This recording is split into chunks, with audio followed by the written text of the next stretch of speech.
여러분은 어느 때에 하나님의 위대하심과 광대하심을 실감하시나요? 여러분의 인생에서 크고 작은 일들이 일어날 때, 이해할 수 없는 일들이 현실로 일어날 때 그런 생각을 하게 되실 겁니다. 특별히 저는 자연을 바라보면서 하나님의 위대하심을 생각할 때가 참 많이 있는데요. 다윗도 그러한 마음이었던 것 같습니다.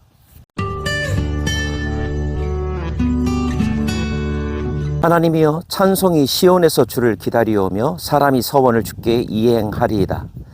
기도를 들으시는 주여, 모든 육체가 주께 나아오리다. 죄악이 나를 이겼사오니 우리의 허물을 주께서 사하시리이다. 기도를 들으시는 주여, 곰곰이 묵상해 보면 놀라운 은혜가 이 표현 속에 담겨 있는 것을 알 수가 있습니다. 우리가 누군가를 불러도 답이 없다면, 반응하지 않는다면, 내가 무엇인가를 이야기해도 그 방향대로 반응해 주지 않는다면 얼마나 야속할까요? 무기력함을 느낄 것입니다. 그런데 우리가 믿는 하나님은 우리가 부를 때, 찾을 때 반응하는 분이시라고 다윗은 고백하고 있습니다. 다윗은 자신의 인생에서 곤고하고 힘들 때 하나님을 불렀습니다. 기쁘고 마음이 즐거울 때 하나님을 불렀습니다. 찬송으로 기도했고 탄원으로 기도했습니다. 그리고 그는 깨달았습니다. 느꼈습니다. 확인했습니다.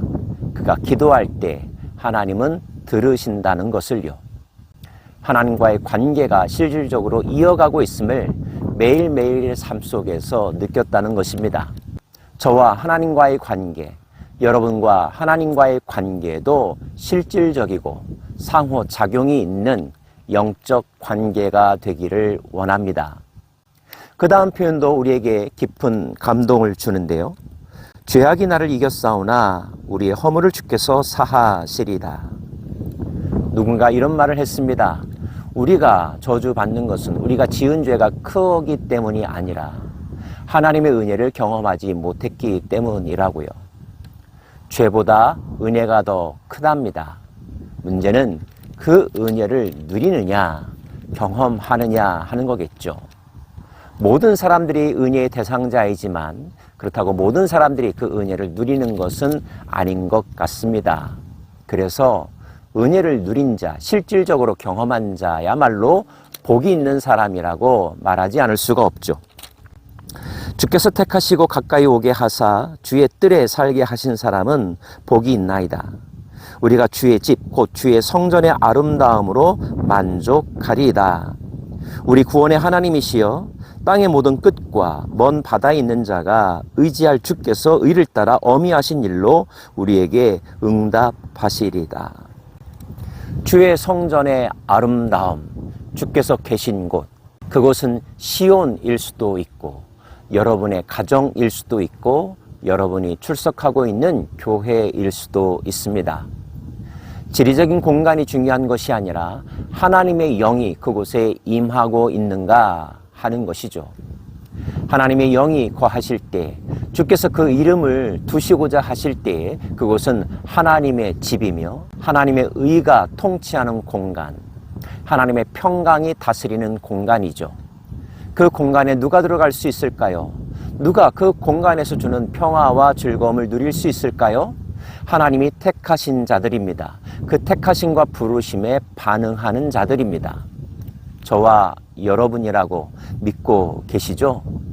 특별히 시인은 주님의 의로우심에 대해서 노래하고 찬양합니다. 주께서 반응하실 때에 의로움으로 반응하신다는 거죠. 좋은 게 좋은 것 아닙니다. 아무거나 다 허용하는 것 아닙니다. 주님의 올바름이 있죠. 주님의 뜻, 그 뜻이 실현되는 공간, 우리가 주님의 의에 우리의 마음을 맞추고 삶의 기준과 방향을 맞출 때 우리는 하나님을 즐거워하는 존재가 되며 하나님과 동행하는 것이 그 어떤 것보다도 평안한 것임을 늘 누리는 인생이 되는 것입니다. 이 땅 어느 곳에도, 이 땅의 사람 모두에게도 하나님의 의가 임할 것입니다. 그 의로움을 받아들이는 자, 그 의로움 속에서 하나님을 즐거워하는 자, 그런 사람이야말로 복 있는 사람입니다.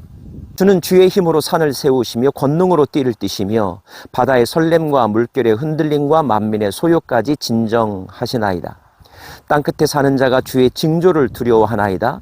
주께서 아침이 되는 것과 저녁이 되는 것을 즐거워하게 하시며 땅을 돌보사 물을 대어 심히 윤택하게 하시며 하나님의 강의 물이 가득하게 하시고 이같이 땅을 예비하신 후에 그들에게 곡식을 주시나이다. 주께서 밭고랑의 물을 넉넉히 대사 그 이랑을 평평하게 하시고 또 단비로 부드럽게 하시고 그 싹에 복을 주시나이다. 자연은 예나 지금이나 모든 인간들이 경외할 대상이기도 합니다. 인간의 자그마한 힘으로 정복한다 한들 어디까지 그 자연을 정복하겠습니까? 수만의 인구가 할 수 없는 일을 단 한 번의 자연 현상이 이루는 것을 요즘도 경험하곤 합니다. 이런 현상들이 우리에게 주는 메시지는 무엇입니까? 인간은 참으로 연약한 존재라는 것입니다. 적어도 이 세상이 인간에 의하여 움직여지지는 않는다는 거죠.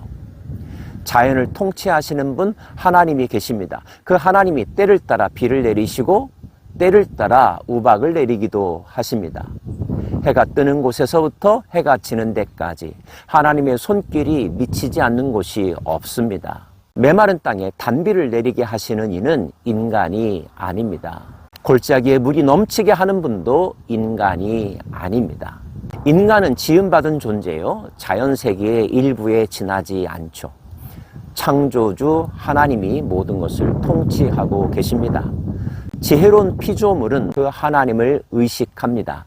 뿐만 아니라 그 하나님을 노래하죠. 그분의 성품, 그분의 하신 구체적인 일들을 얼마나 많이 표현할 수 있는가, 그의 영성이 살아있느냐 그렇지 않느냐의 표준이 되기도 할 것입니다. 주의 은택으로 한 해를 관씌우시니 주의 길에는 기름방울이 떨어지며 들의 초장에도 떨어지니 작은 산들이 기쁨으로 띠를 띠었나이다. 초장은 양떼로 옷 입었고 골짜기는 곡식으로 덮였으며 그들이 다 즐거이 외치고 또 노래하나이다. 여러분은 자연세계를 바라보면서 어떤 느낌이 드십니까? 참 아름답다, 신비하고 놀랍다, 얼마나 감사한가, 이런 생각이십니까? 그런 눈으로 세상을 바라보면 세상만 보이는 것이 아니라 그 세상 속에 숨겨져 있는 하나님의 솜씨를 보게 됩니다. 그 하나님이 우리를 위하여 예비하신 아름다운 동산, 하나님은 그 세상이 원초적 인간의 범죄로 말미암아 오염되고 파괴되었지만 다시 회복하기를 원하시고 창조 본래의 아름다움을 갖추기를 원하십니다. 그리고 그러한 일을 할 수 있는 대리인을 찾으시죠. 누가 그런 사람이 될 수 있을까요? 저와 여러분이 될 수 있습니다.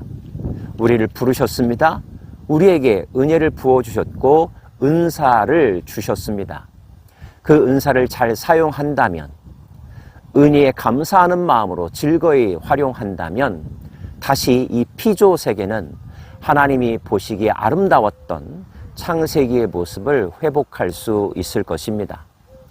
사계절의 변화 속에서 어떠한 기계나 로봇도 기술도 만들 수 없는 아름다운 경관 속에서 하나님을 발견하고 하나님을 찬양하고 하나님의 뜻을 헤아려 그 뜻에 합당한 삶을 살겠노라고 다짐하고 실질적으로 그러한 삶을 이루어가는 저와 여러분 되기를 원합니다.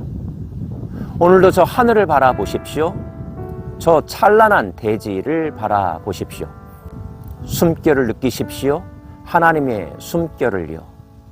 여러분 안에 생명의 기운이 솟아오를 것입니다. 축복합니다. 오늘도 복된 하루 되시기를 소망합니다.